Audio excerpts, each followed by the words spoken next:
Doğrusu 3,5 yılı geride bırakan bir savaştan söz edeceğiz. Baktığımızda da şimdiye kadar taraflar savaşta birbirlerine karşı üstünlük kuramadıkları gibi habire ölümlere neden oldular. Son 6-7 aydır neredeyse, özellikle Trump'ın gelişinden sonra ise çatışmasızlık arzu ediliyor Rusya ile Ukrayna arasında. Ama orada masada da bir ilerleme sağlanmıyor. İşte Türkiye'de kaç kez yan yana geldiler. En çok esir değişimi yapabildiler. Onun bir adım ötesine gidemediler. Nedir Rusya-Ukrayna arasında hala bunca yoğunluğuyla devam eden ölümlere neden olan tablo? Asıl olarak nereden başlamak lazım bunu tartışmaya? Ee, Yani tabii ki bütün tarihi tartışabiliriz, konuşabiliriz ama bu sürecin yani şu anda içinde bulunduğumuz durumun e, soykütüğünü herhalde Trump'ın iktidara gelmesinin garantilenmeye başladığından itibaren Trump'ın yaptığı açıklamalarda görebiliriz. Trump esas olarak şeyi açıkladı. Ben bir günde bu savaşı bitireceğim. Gereksiz bir savaş dedi. Ve her uzatması şeydir dedi. Boşu boşuna insan canına mal oluyor falan, çok düşünüyormuş gibi insan canını mal oluyor falan gibi açıklamalarda bulundu ve bulunmaya da devam ediyor Donald Trump, ABD Başkanı.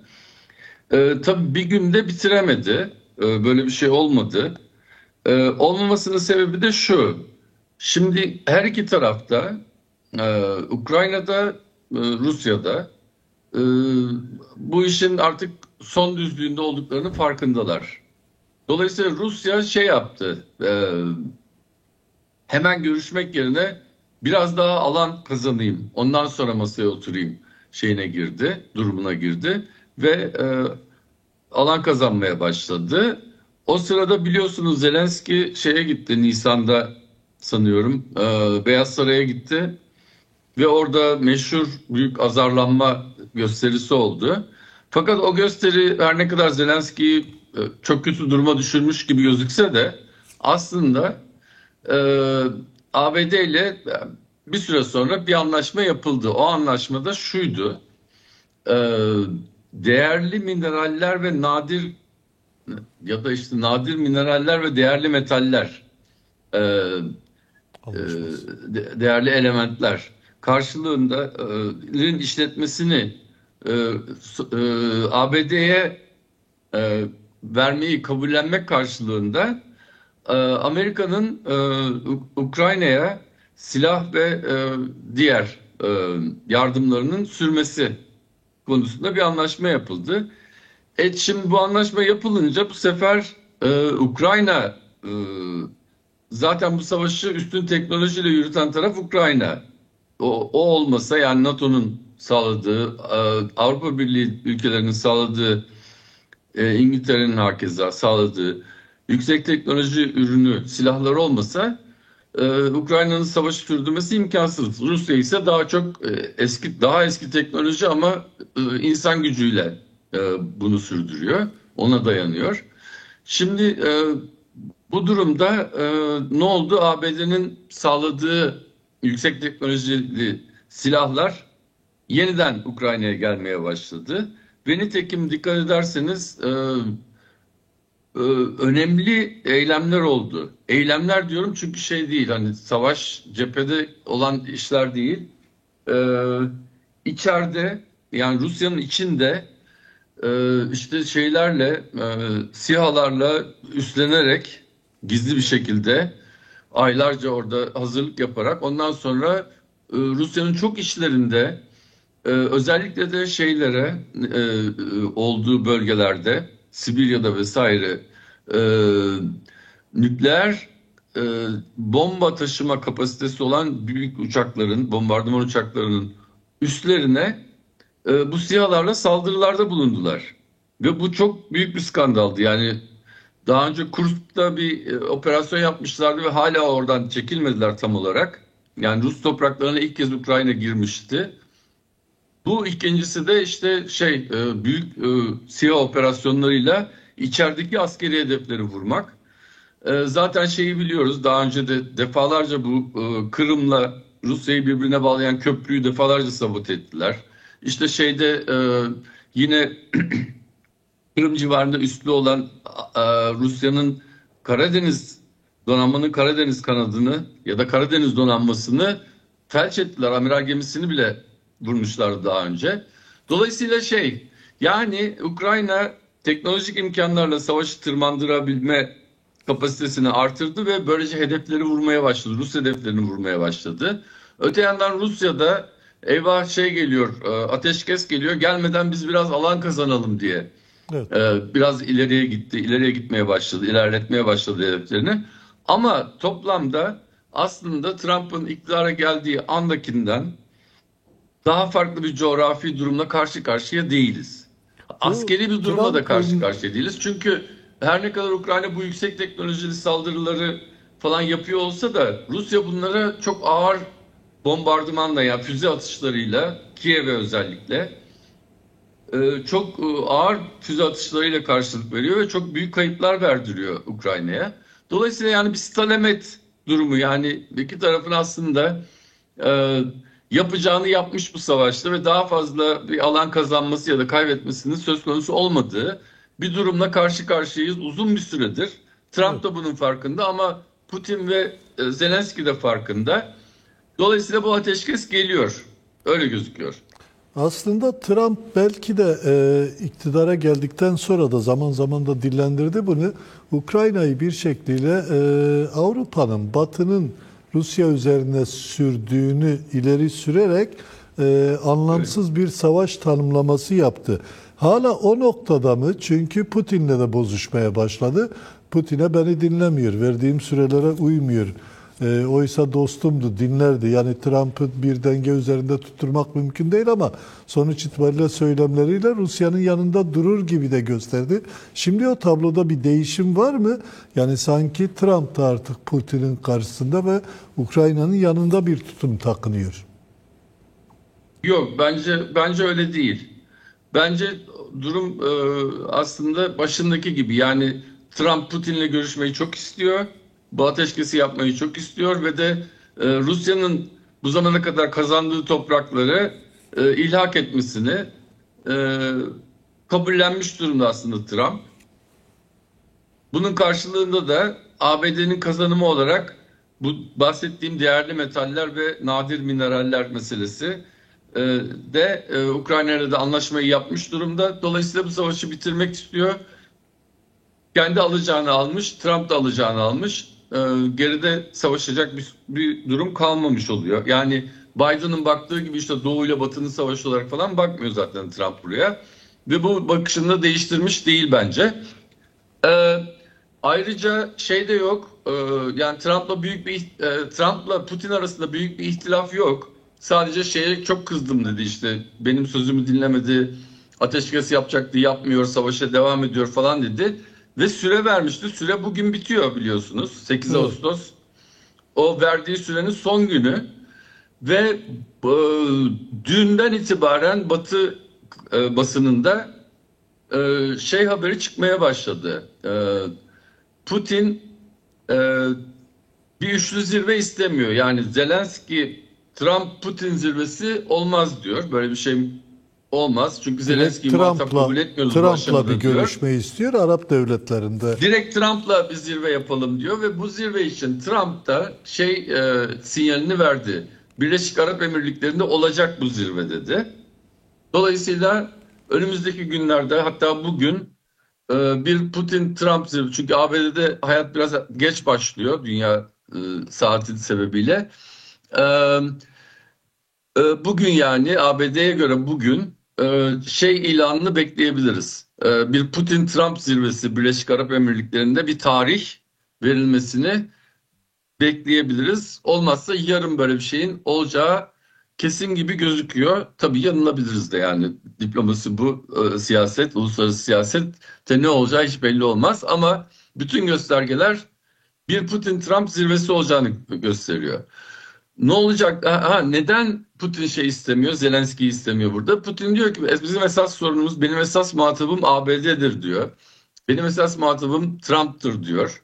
Çünkü işte sizin dediğiniz gibi Trump'ın bakışı gibi Putin esas bir bakışa sahip. Yani bizim Ukrayna ile savaşacağımız falan yoktu. Daha doğrusu Ukrayna diye bir devlet yoktu zaten. İşte o devlet onları bizle savaştıran aslında tamamen Batı desteğidir diyor. Dolayısıyla benim muhatabım Batı'nın önderi olarak Trump'tır diyor. E, O kabul edilmiş durumda gibi gözüküyor. Trump'la Putin görüşecek ve şeyi de dedi Putin. Yani tamam biz Zelenski ile de görüşürüz ama her şey çözüldükten sonra yani bütün konularda Batı ile anlaştıktan sonra o olayın teknik kalitelerini Zelenski ile görüşürüz. Teknik kısımlarını hallederiz anlamında bir açıklamada bulundu. Böyle olacak gibi gözüküyor sonuçta. Peki ama tabii Trump'la Putin'in buluşması e, bence ve genelde yine Batı basını gözlemcilerine göre önemli bir tarihsel olay olacak.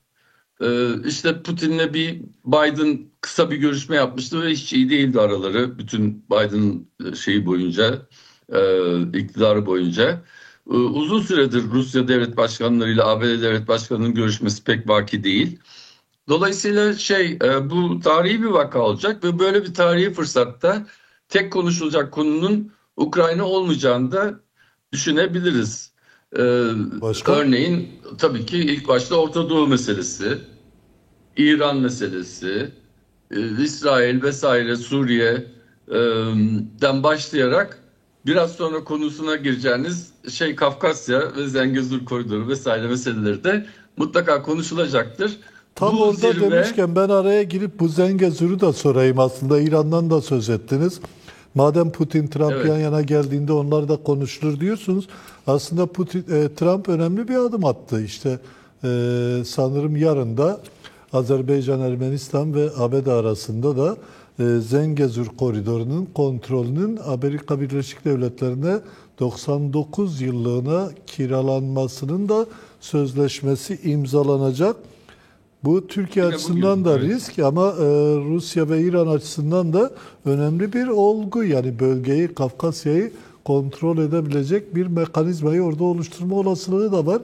Bu ne anlama geliyor? Nasıl bir durum ortaya çıkarır bu? Ee, e, Şimdi Zengezur Koridoru çok ilginç bir konumu var. Çok fazla ülkeyi birbiriyle ilişkilendiren bir şerit diyelim, bir yol şeridi ya da bir hat diyelim. Nereden başlıyor? İşte Azerbaycan'ın batısından başlıyor.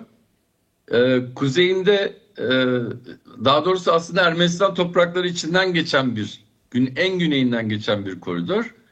Dolayısıyla kuzeyinde Ermenistan var. Güneyinde de dokunur şekilde yani komşu şekilde sınır şeklinde İran var. Batısında Nehçıvan özerk bölgesi var. Ama Nehçıvan özerk bölgesinin hemen batısı da bizim Kars yani Türkiye sınırı. E, Dolayısıyla sayalım işte Türkiye, Azerbaycan, Ermenistan, İran, dolayısıyla Rusya vesaire hepsi birbirine bağlayan, birbiriyle ilişkilendiren Koridor. bir hat bu. O nedenle üzerinde çok fazla şey var. Çok fazla anlaşmazlık da var. Örneğin hala daha Ermenistan'ın her ne kadar bu anlaşmayı kabul etse de ve imzalayacak olsa da hala daha olarak düşündüğü. Yani bunun daha büyük bir projenin bir parçası olarak düşünülüyor. İşte bütün Doğu'yu Batı'ya bağlayacak, Türkiye'ye bağlayacak e, bir barış yolu projesi onların kafasındaki. Ama sonuçta bu anlaşma TRIP adıyla Trump Barış ve bilmem istikrar yolu Trump gibi bir isimle Uluslararası Barış ve Refah Rotası. evet Trump adıyla yani hayata geçecektir. Bu da bugün olacak bir şey. Yani Amerika'nın bugününde olacak bir anlaşma. Dolayısıyla önemli bir gelişmeyi daha göreceğiz. Nedir burada dinamikler diye bakacak olursak Türkiye'yi paranteze alalım. Azerbaycan ve Ermenistan'ı yakınlaştıran durum Rusya ile olan hasmane durumları oldu aslında. Yani Ermenistan yönetimi Paşinyan e, iktidara gelirken aslında Avrupa Birliği yanlısı, Batı yanlısı bir söylemle iktidara geldi. Hatta işte onu zorla devirmeye çalıştılar. Bizim Ekrem İmamoğlu'na uygulanan yöntemleri uygulamaya çalıştı önceki iktidar falan. Fakat şey yaptı, sonunda başbakan oldu Peşinyan. Yıllar önce oldu bu olay. Ve o zamandan beri toprak kaybetti Azerbaycan. Özellikle işte şeyi kaybetti. Dağlık Karabağ bölgesini kaybetti. Ama e, e, buralarda da Rusya'dan destek bekledi aslında Azerbaycan'la olan çatışmasında. Rusya'dan destek bekledi ama Rusya iki sebeple, hem Peşinyan'ın siyasetini pek onaylamadığı için Putin, yani Batı'ya yakınlaşma Evet. vesaire siyasetini, hem de e, e, e, hem de Azerbaycan'la çok iyi ilişkisi olduğu için, yani petrol vesaire, petrolü çünkü satamıyor Batı'ya doğrudan, Azerbaycan üzerinden vesaire gönderebildiği için, Azerbaycan'la ilişkilerini de bozmak istemediği için Putin böyle bir destek vermedi. Vermeyince şey çok boşa düştü. Çok yalnız kaldı Ermenistan Ermenistan. ve hatta biliyorsunuz İran'la daha yakın işbirliği oldu. Bunun karşılığında işte İsrail Azerbaycan'ı destekledi Türkiye ile birlikte vesaire. Neyse, peki Azerbaycan nasıl, böylece Rusya'dan soğudu iyice Ermenistan. Uzaklaştı. Zaten uzaklaşmak istiyordu siyasal program olarak Peşinyan. Onu demek istiyorum. Öteki tarafta Aliyev'in hiçbir sorunu yoktu Putin'le aslında. Gayet iyi, siyasi ve ticari ilişkileri çok iyi e, Putin'le. Ama son zamanlarda Rusya ile arası soğumaya başladı Azerbaycan'ın. Bu da e, aslında Moskova'daki, yani Rusya'daki Azeri iş adamlarına yönelik bazı operasyonlarla başlayan iki devlet arasındaki sürtüşme e, noktasına geldi. Çünkü bunun karşılığında Azeriler de ilk defa oluyor bu olay. Bakü'deki ve ülkenin diğer bölümündeki e, Rus iş adamlarını, ama özellikle medya mensuplarını tutuklamaya başladılar ajan diye. Özellikle de Russia Today, RT News elemanlarını tutuklamaya başladılar ve iki ülke arasında gerçekten bir sürtüşme başladı. İşte bu sürtüşme iki şeyi yakınlaştırdı. Yani iki tarafta Rusya ile sürtüştüğü için Azerbaycan ve Ermenistan birbirlerine Yani yaklaştılar. Trump da aslında Ve bunun avantajını kullanan Trump da o Barak çelişkilerden da, mi Ton elini Barak da güçlendirdi? dedi ki, ya siz bize 100 yıllığına şu yolu verin, Ee, haklarını verin, biz size yolu inşa edelim.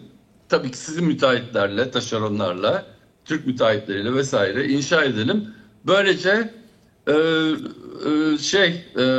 barışı da sağlamış oluruz ikiniz arasında. Nitekim Peki. bir barış anlaşması imzalanacak Washington'da bugün. O bekleniyor. İki ülke arasında ateşkes imzalanmıştı. Şimdi barış imzalanacak. Dolayısıyla ABD ne yapıyor burada? ABD çok stratejik bir bölgeye Hocam son bir ticari bir dakikamız, anlaşmayla yerleşmiş oluyor. toparlarsanız sevinirim. Tamam. ABD çok stratejik bir bölgeye ticari anlaşmayla da olsa yerleşmiş oluyor. Ne oluyor? İşte İran'la e, Kafkasya arasını kapatmış oluyor. Yani İran'ın, daha doğrusu orayla ilişkisini kontrol altına almış oluyor. Çünkü hemen güneyinde İran var. Evet. Ama aynı şekilde Rusya'yı da kapatmış oluyor bir şekilde. Rusya ile İran arasında yani üstlenme imkanı ortaya çıkmış oluyor ABD için. Bu ABD'nin ilk defa eski Sovyet topraklarına doğru Türkiye'nin doğusundan, yani Kafkasya coğrafyasında Türkiye coğrafyasının biraz daha doğusuna ilk kez üstlenme imkanıdır. Evet. Bu çok akıllıca bir hareket ABD açısından. Yani Trump'a acemi falan, işte ticaret yapıyor, siyaset düşünmüyor vesaire denir ama çok akıllı bir siyasetçi de olabildiğini gösteriyor.